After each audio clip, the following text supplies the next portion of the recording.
Welcome back to The Outright Effect, a podcast that discusses real-life topics in a candid way. I'm Shelly. And I'm Tempsy. So in this episode, we're going to be talking about careers, getting new jobs, our first jobs, why people generally change jobs, because I'm sure a lot of us have a bunch of different reasons, and how we get prepared for new jobs if we happen to be in a new role. So I think it's always interesting to hear about what people did as their first jobs. I know that for myself, when I've gone to any workshops or seminars, things like that, and someone who's made it, whatever you consider that, making it, right? Mm-hmm. Somebody who's made it, I'm always interested to hear what they did as their first job. It's always something relatable, I feel like, when I hear that they worked in the mailroom or, the secretary or something like that. So I think that's a good place for us to start. We haven't made it, just to make that clear. Yeah. But I always think it's an interesting story. But it definitely attributes, the first job and the skills that you learn in your first job lends itself to maybe where you've ended up. So for me, my first job was in retail. I worked at a place called Miller's Outpost. Not sure if anybody's heard of it, but it was essentially a clothing chain that sold Levi's and trendy clothes for the younger generation at the time.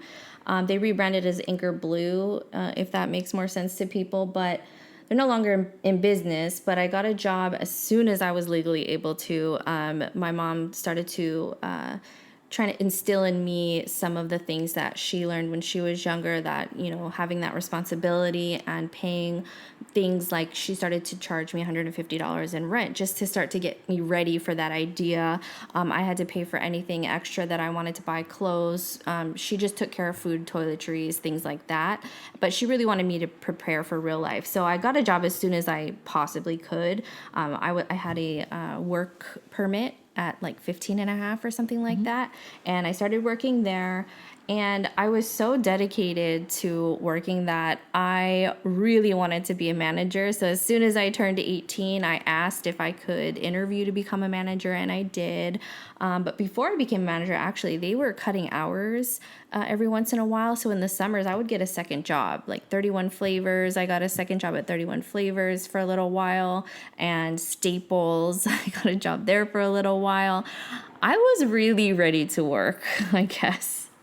So that was the, working in retail, and even like with Baskin Robbins and Staples, I just learned so much about customer service. And as a manager, I learned a lot about a plan, they call it. This is just basically your financial goals for the day, the week, the month, whatever the case might be, and how to calculate some of the things that they were, trying to keep an eye on, cleaning up the store.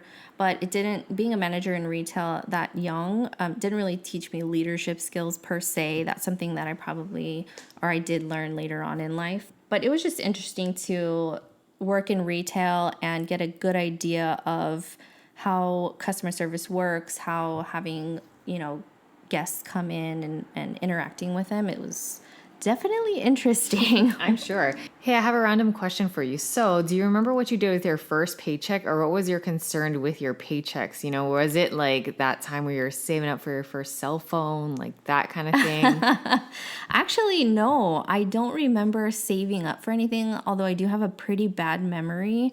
But I just remember being like, wow, that's a lot of money. And I think it was not that much money. I don't remember. 50 bucks or like one of those kinds of things. You're like, oh my gosh. But I was super stoked. I was like, hey, this is amazing. I don't remember saving up for anything though, because for instance, like my first car was my mom's old beat up 1990 Camry, where when you went over a speed bump, the trunk popped open. So it's not like I was saving up for a car or anything like that. Like I was lucky to have a hand-me-down from my mom, even though it wasn't the most fabulous thing in the world. I think there was a time that, once that did start to get too old, that I started saving up for a different car. But the first paycheck, I don't remember ever really being like, I really want to save up for this. Mm-hmm. I was just curious. Yeah. What about you? So I don't remember first paycheck things, but I will say one of the reasons why I got my first job is because I really liked shopping when I was a teenager. Gotcha. Not surprising. Yeah. So my first job, I will leave the names of companies that I worked out of this because we live in a small community. There are some more chain stores that I worked at that I'll mention since it's so big, but a lot of people probably don't even know. I mean, if you don't live here, you wouldn't know these names of things anyway. So my first job was actually in a grocery store. It was really close to my house and it was just really convenient. Plus, I mean, the hours, you know what I mean? Like they're open into the evening. I started working right before my senior year of high school. So I did also have a work permit because I wasn't 18 yet. And I basically bagged groceries, cleaned up, straightened out shelves, which people think is so weird. Like when people are asking me like randomly today, like, what was your first job? And I said, I worked at a grocery store and I did all these things. They look at me and they're like, I don't believe you. Why do you think that is? I don't know. I think it's because in, one of our previous episodes, I mentioned that I'm like this tiny little person and people are like, I don't think that matches. Oh. Are you sure? Oh. Whereas when I say, as some of the other jobs I've had, like working at a sushi restaurant, they're like, oh, I can imagine that. By the way, I'm Japanese, so a little bit racist. No, just what kidding. Are we implying here? And I've honestly had a variety of different jobs since my first job. So I would say, as far as companies go, like longevity with a company, the first company that I worked at, that grocery store, is to date, almost 20 years later, to date, the longest I've been at one company. So I was there for about 6 years, 6.5, somewhere around there. Nice. And I would say that most of my work experience in general came from there because I started off literally bagging groceries. That's like the lowest on the totem pole as anyone could get in the world of grocery stores, right? Helping people out to their car. And actually customers would say, when I said, can I help you out to your car? They'd be like, oh, you're kind of small. Can one of the guys help me? So mean. Yeah, and let's just say back then when I was in high school and I was used to pushing around these carts and I had PE class, I was actually pretty strong and like little more athletic or able. Yeah. Carrying a case of water wasn't an issue. But, a few years later it was. But right. after I lost all that muscle I had. But some of the things that I learned on that job was not only customer service, but I also got to intern there because I was also working there during college. So I did intern in their training department where I learned more like office setting scenarios. That was the first time I had more office job, using a computer, that kind of stuff. And I was there interning for a little over 6 months. It helped me get credits for school. So, one of the reasons why I looked into it. And I got to experience also being on the road for work because I had to drive out to different stores and help people learn how to use their register, right, essentially. So that was interesting to me. And I feel like I got a better idea of what working in like a professional environment felt like versus that storefront, like customer facing role. Right. So that was helpful. And then when I came back to this store, I think because I was in college at the time, very used to using a computer, had to like write reports, do PowerPoint presentations and all that kind of stuff. The managers that I had maybe didn't have to do those things, while they were growing up or my age or, their job just didn't require them to do those things. So they were like, Shelly likes to do this kind of stuff. It's easy for her. Let's have her do all like the computer work. So I actually did some of that stuff too. I actually started, going through applications, reviewing applications, heading into, the HR field that I'm in now. So that's kind of where I essentially got the taste for doing HR related things. But I've also worked in the retail industry. I worked at some retail stores, like I mentioned, a sushi restaurant. I also worked in financial institutions. So, a variety of different work experience I feel like I've collected along the way. But one thing I will say, as a second job, I worked at Nordstrom. And that's the first job I ever had where I walked into the store and I had that like magical feeling of like being somewhere. Really? Yeah, it's super weird. And I hate working on commission. That was the first job I ever had where I worked on commission. Like, thank goodness it was my second job to my full-time job because I didn't have to worry about selling that much. Obviously, if you're in retail and you're working commission, selling is your priority. But that was like my backup, like fun job. Yeah. So. Did you get a discount? I did get a discount. Nice. And pretty much all the paychecks that I earned there went back into the store. I think for the most part, like I just bought stuff. I can't remember exactly what the discount was, but I know that I picked up some items while I was working there and I wouldn't have bought them without having a discount to begin with. I'm like, why would I spend money on that? Mm-hmm. Right. But yeah, it was interesting to me. And one of the reasons why I wanted to work there is because I have gone to some of their events And I was like, this is so cool. And I'm like, I wish other people felt like, I want to help other people feel like this is so cool. So I really liked working there. And I will say that, so I worked in the handbag section and I sold like Tory Burch, Kate Spade, all that kind of stuff. And the thing about working there, I think you can sell anything though. Like you're not restricted to your department. Oh, really? If you feel like you could sell something else in the store, like let's say, you're in the handbag department and you realize this customer is also looking for an outfit or something too, you could take them into that department and earn the commission off of that dress they bought or whatever. Oh, okay. So I also sold some designer handbags, and I will say there is a rush with selling your first designer handbag because it's like $2,000. Yeah. You know what I mean? Like you're persuading somebody to buy something that's like $2,000. I only sold one, but it was pretty cool. I was like, oh my God, this is crazy. But like I said, hate working on commission. If retail jobs had no commission aspect to it, I probably would do more retail stuff, honestly. But to me, it just feels unstable. Well, that's just my thing. Miller's was not retail. They paid you an hourly rate because it wasn't that type of environment, but we did get a 40% discount. Oh my gosh, that's crazy. Lot. Yeah. So essentially we were probably, I was probably going, that's what I probably spent my first paycheck on, to be honest with you, probably.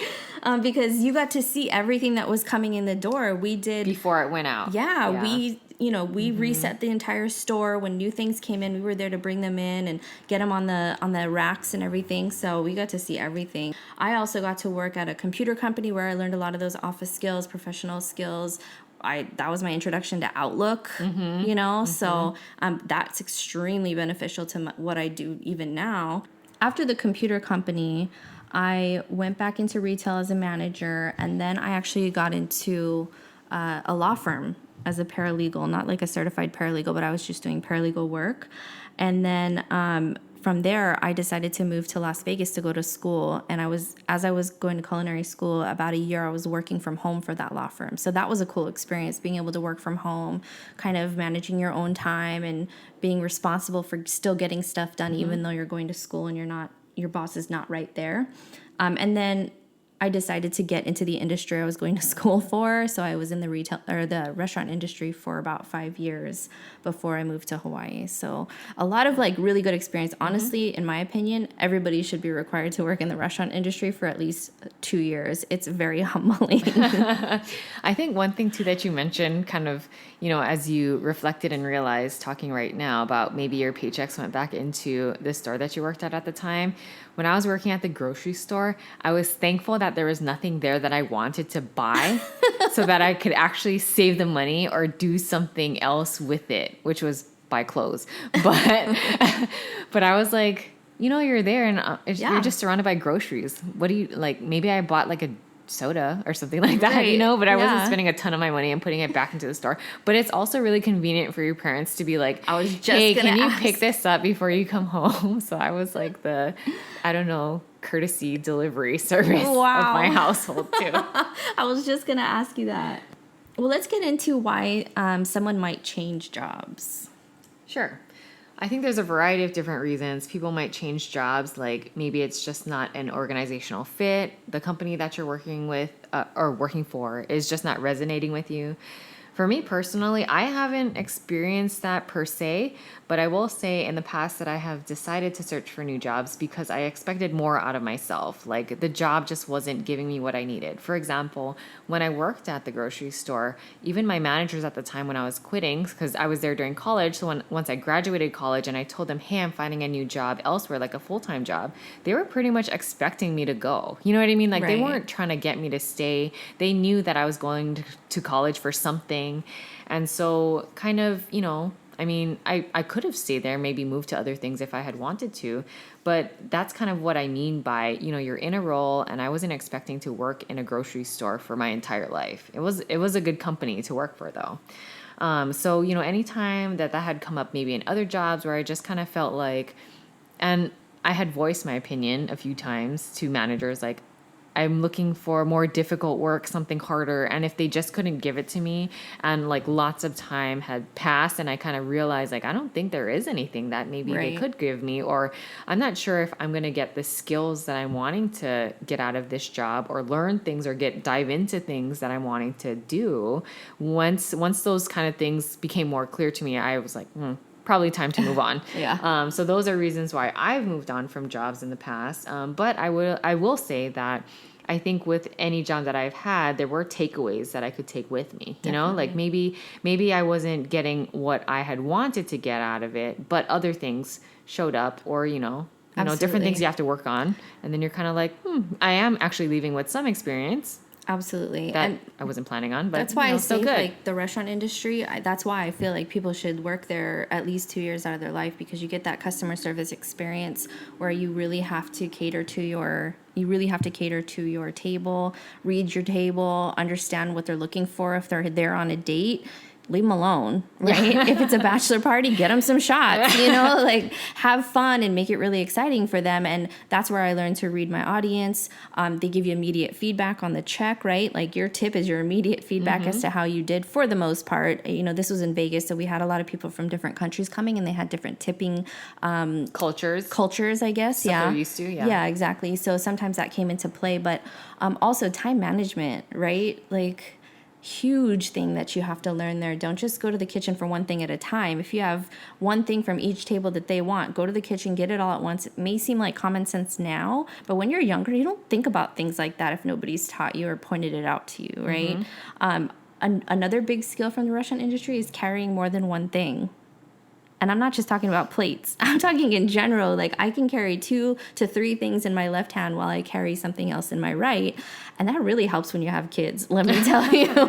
Because you can't grow those extra arms, know? Nope. So that's another thing. Interacting with your coworkers, people that get jaded in the restaurant industry. Like, there's just so many things that you can learn from being in the restaurant industry, where you can get some aspects from like retail and other like niche industries, but for restaurant, it runs the gamut. You just all hands in, all hands out, meaning if you're going back to the kitchen, take something with you before you bring something back out. It's just a huge wealth of knowledge and experience if you can tune into it and you can think about what you're getting out of it and try to appeal to that while you're working. Other reasons that you might decide to change your career. For me, what I've experienced most recently is burnout. Like running 1,000,000 miles an hour, trying to do your very best.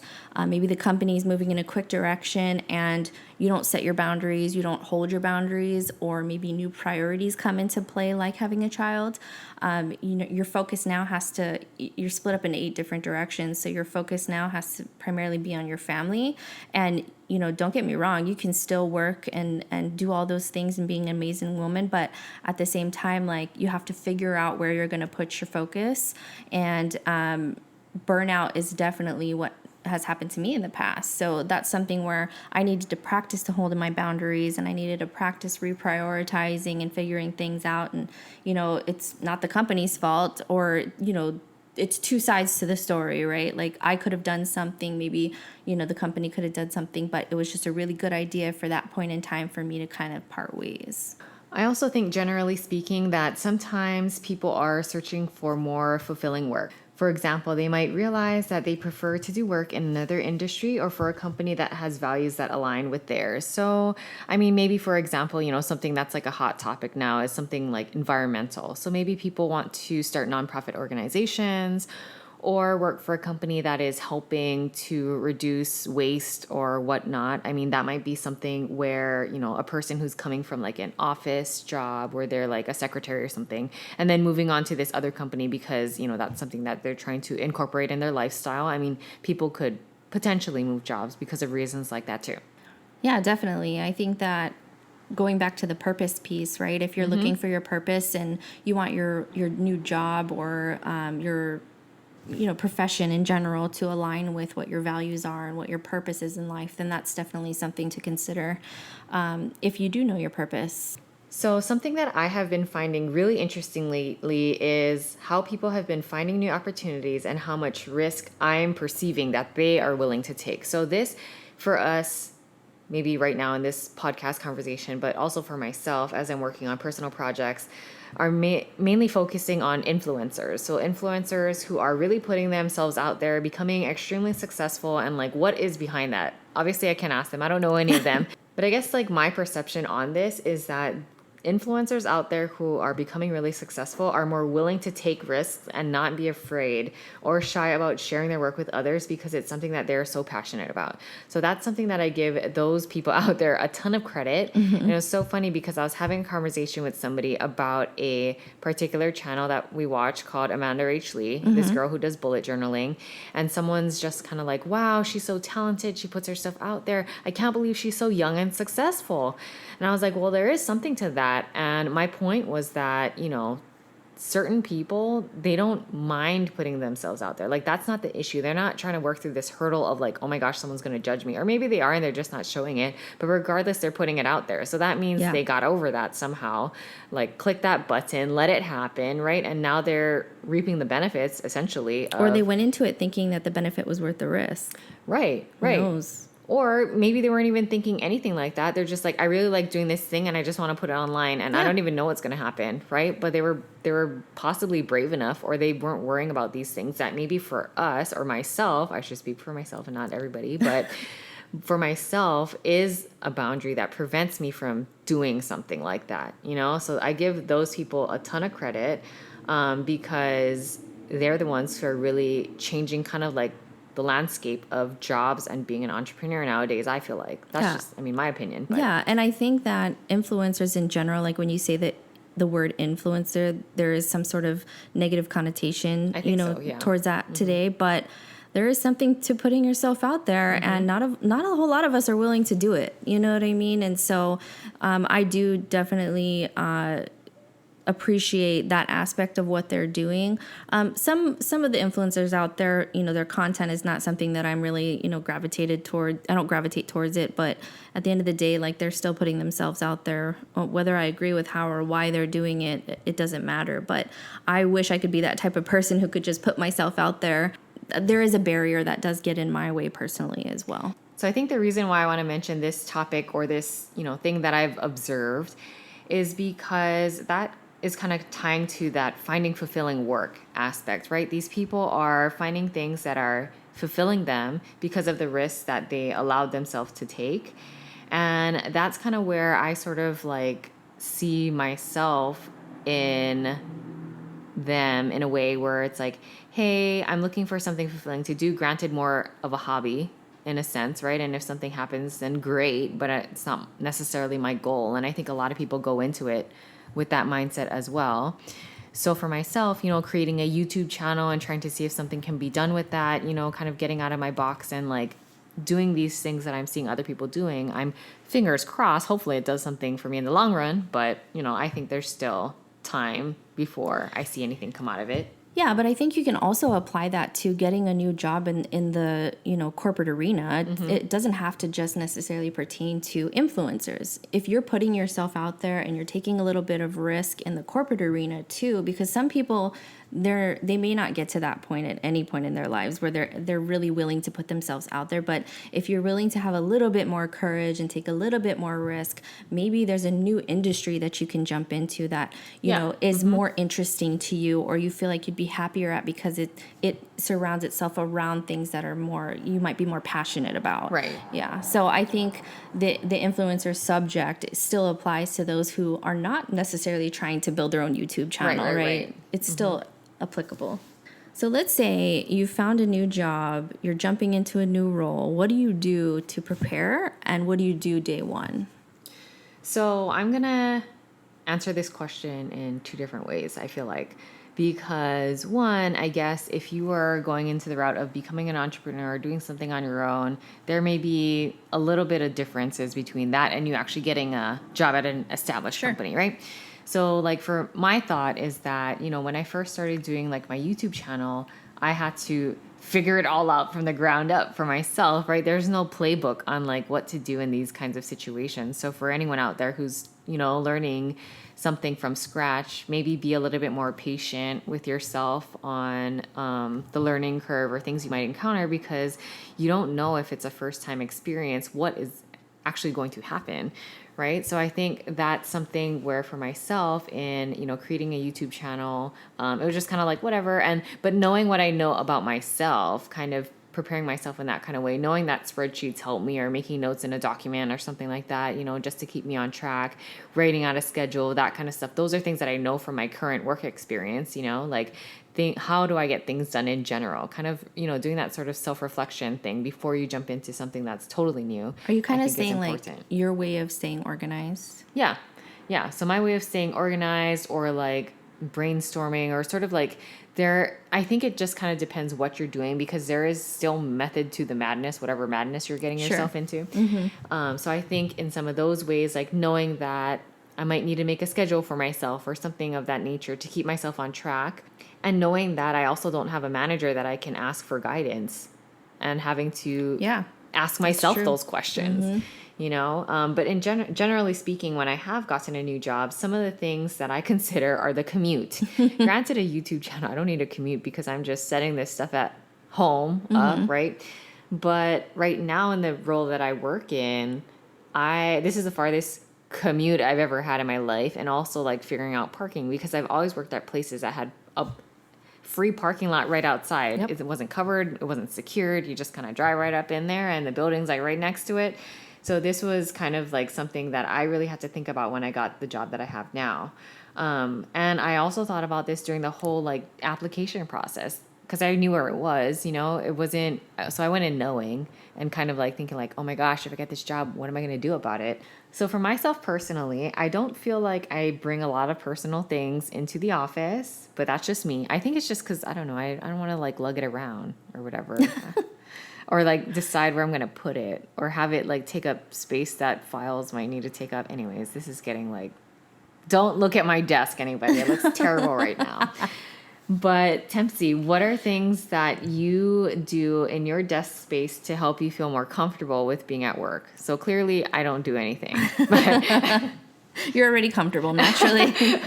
No, I have pictures of my family at work, and I like stationery, and I like, thank you cards, and I have stuff. Cute like files that I keep my files, and I don't just use the plain old manila colored files. I use like nice ones that I purchased myself, just because I like to feel bright and happy and colorful at work. And I don't think that was my intent in buying them. I just like them. I like stationery and things like that. So I don't think that was the intent, but I think that is the result, the outcome of having them there. It makes me feel good going to my desk and having these things there, and having a thank you note at my disposal at any time of the day, because I think a handwritten note to somebody makes a huge impact.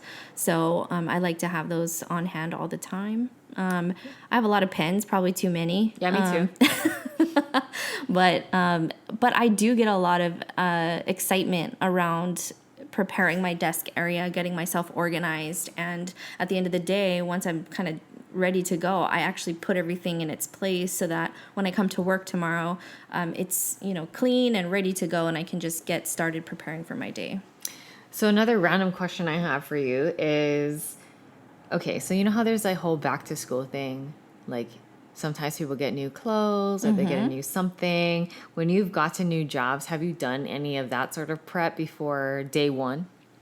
No, not really. No, not before day one. What I have done is, if I have like a new boss starting or something like that, when I had just had a kid, I bought some new clothes just to, my body had changed and things like that. So there's other times in my life that I do intentionally go out and buy some new clothes, because either I have a new boss starting and I have, things aren't fitting as well as they used to. So I want to make sure I make a good impression or something to that effect, but not I don't remember ever doing that in starting a new job. Have you? So I'll say two of the jobs that I had to wear a uniform. So thank God I didn't have to buy anything, honestly. I mean, it was just like a change of shirt or whatever. But there are jobs that I've had, like let's say, for example, going from the grocery store environment to an office environment. Obviously, I had to do some shopping there. You know what I mean? I didn't have any office clothes at the time. But I do feel like in the past, not with my current job, but previously, there are a couple of things that I would pick up probably before. I mean, I also like shopping. So, I mean, it was like an excuse. Yeah, that's true. I was justifying it for myself. I think I did buy a new bag before I came to Hawaii. When I started, I was helping open up a restaurant here in Hawaii, and we went to, there's a Coach outlet in Vegas. So before we moved, my husband's like, hey, congratulations on your new job. Oh, yeah, get a Go pick a new bag, but it's got to be at the outlet. No, but I would not want to spend too much money on a bag anybody. But anyway, but I think that is kind of what you're talking about too. I think that's one thing I forgot about. Yeah, and I think depending on what kind of role someone is going into, maybe they do need that new blazer or something like that. You know what I mean? Yeah. Like, let's say you're switching companies and the job that you're going to is of, not just, I mean, no better way for me to say this, but like a higher status. Like, you're going from like, I don't know, some position to a director at your new company. Sure. Like, you might want to, you might feel like you need to look a little bit more presentable or something that you want to add onto your wardrobe, or maybe maybe fashion is something that you're passionate about, and that's kind of like the way you feel like game on, right? Like, Absolutely. so anyways, yeah, I guess I've kind of done that, but not like seriously. I was just like, oh, I think I need a new shirt. That's just because you like to shop, though. So what about taking time off? Do you take time off between jobs? So I never have. I know people who have done that, and I'm not necessarily like jealous of them in that kind of way, but I'm kind of like, I would have been nice, you know? But I literally would finish one job with a company on Friday and start the new one on Monday. I didn't necessarily feel a need to take time off in between, but I was also worried about the medical insurance thing. Yeah. Would get cut off at some point, but Yeah, but for me, I didn't even think it was a thing. Like the last job switch I made, once people knew I was leaving at the current job, they were like, "Oh, you're gonna take some time off?" I'm like, "What do you mean?" like, why? I never Yeah, even. same I did, for me. always did the same thing. I would end on Friday and start on Monday, and that was it. Yeah. So Like, I guess for me, I didn't feel like that was a reason to take a vacation. You know what I mean? Like, it's just like, but I'm starting a new job. yeah, so it's basically taking mean, it's unpaid still- time off. Right. Yeah. Right? Yeah. Or for me, it was just kind of like, well, I'll just let it feed into my normal routine. You know, I might get like set back a little bit, not waking up early as I used to if I took a couple weeks off or something like that. Yeah. But yeah. But I will say that I would have preferred to do that because I think taking a little bit of time to reset, recalibrate, reflect, all the re's, like, I don't know, just being able to take some time away from the professional environment. I think I should have. be helpful. Yeah, I should have done that. I just didn't think about it. Yeah. To be honest. I've never thought about it either. All right, Timsy. So what are some things that you do on your first day, week, or month, getting acquainted with the new company? For me, it's a lot of observation. Usually you're filling out new hire paperwork, you're going to a new hire orientation. I think it also depends a lot on the role that you've taken. For me, my current role is fairly new. Culture and engagement is, what I'm responsible for. So in the new hire orientation, I was writing down a lot of things about the company's values, the company's goals, the things that I was learning in new hire orientation, because I knew those were the things that were going to be pillars of what I was doing. Their values was extremely important. So I was just taking a lot of notes. And one thing that I wanted to do was make sure that my notes were very organized, because I know that if there's just a bunch of jumbled up notes, it would be difficult for me to pull it out and really decipher, but also apply. And so, for me, repetition is key in terms of retention of information. So, wrote it down, typed it up afterwards, and then the typed up piece was very organized to ensure that I could always get back to it. There's a logical way to find it, that kind of thing. And then getting to know my leader was important too. To spending a lot of one-on-one time with them if I could, and then if you have direct reports in a new role, obviously you want to spend time with them, get to know them.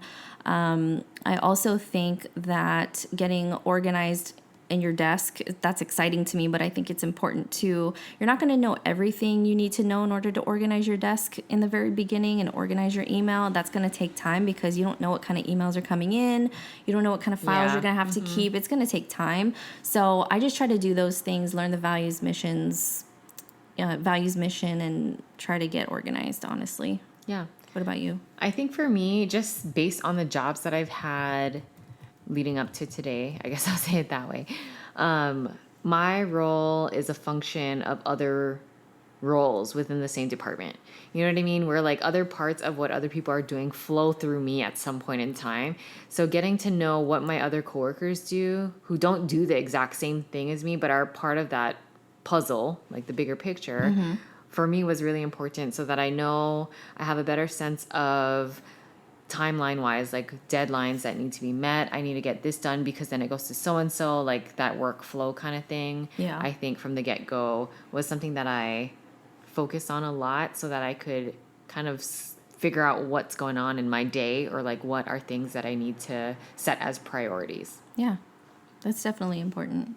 I think I had to do the same thing too, get to know the people around me. I think in this particular case, the people around me had things that they were going to be able to provide to me as things to support. They were taking it off their plate because it fit more in my scope and my role. And so I definitely had to get to know them and get to know their process and understand what it is I needed to take off their plate. So, question for you guys out there, and maybe just something to think about. Also, feel free to write in your comments to us, if anyone has anything that they want to share.